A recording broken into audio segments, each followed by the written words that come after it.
হতচ্ছাড়ি, তুই কি স্বপ্ন দেখছিস? বরণ ডালা আর শাক হাতে নিয়ে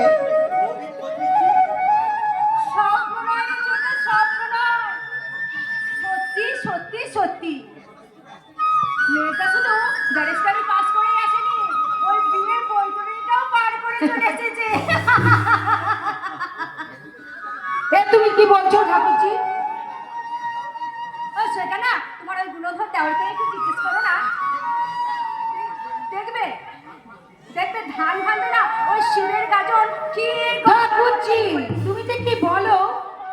তুই তো দেখি বিভিন্ন কথা বলছিস শিখা। ও ছোটা, তাহলে আর কতদিন আমি ছোট থাকতে পারি বলো? মেঘে মেঘে বেলা তো আর কম হলো না। দেখো বৌদি, শিখা তখন বড়ই হয়ে গেছে, তখন তাড়াতাড়ি ওরা একটা হ্যাঁ এই, একদম ভালো হবে না বলে দিচ্ছি। দাঁড়া না দাঁড়া, আমিও ওই অপেক্ষা করছি, ওই তোর ওই ইয়েটা আসুক না, তারপর দেখবি এই ননদ কেমন ননদ কাটা লাগিয়ে তোর বৌদিকে আমার বৌদিকে জব্দ করে। শিখা, কেন রে ছোটটা, বৌদি কষ্ট পাবে বুঝি না? ও তোর কি গায়ে বড় বড় ফোসকা পড়ে গেল? শোনো বৌদি, এই রইল তোমার বরণ ডালা, আমি ওই বরণ ডালা রেখে আমি এখন চললাম। আরে শোন, এই বরণ ডালাটা এখানে রেখে তুই কোথায় যাচ্ছিস শুনি? ও বৌদি, কলসি ভর্তি জল আনতে গো। ওই 1001 টাকা যদি আমাকে না দেয় তাহলে ও বোর কোমর থেকে ওই কলসিটা নামবে না, বলে গেলাম। বসতে পারলে কি হবে?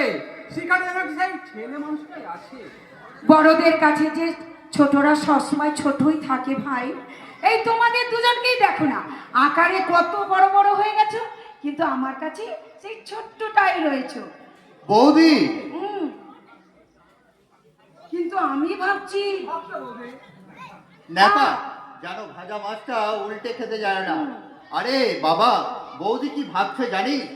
নতুন বউ পেয়ে তুই বৌদিকে ভুলে যাবি কিনা? আরে ছোট, কি বলছিস তুই বলতো? পাগলের মতো যাত্রা করছিস না।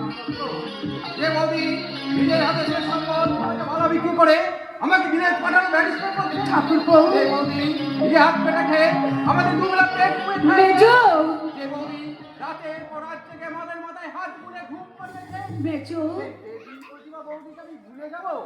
একথা তুই বলতে পারলি না মাত্র? মেজো, ওর কথায় তুমি কিছু মনে করো না ভাই, ও তো এখনো ছোট, তাই জানোই তাই বলে ফেলেছে। এই ভয়ঙ্কর দিনগুলোর কথা তোর মনে পড়ে নক্ষত্র? যেদিন আমি পরীক্ষার ফিস জমা করতে না পারলে আমার এই জীবনটা ব্যস্ততার হাত মেজো, সেদিন বর্দা কোনোভাবে পরীক্ষার ফিস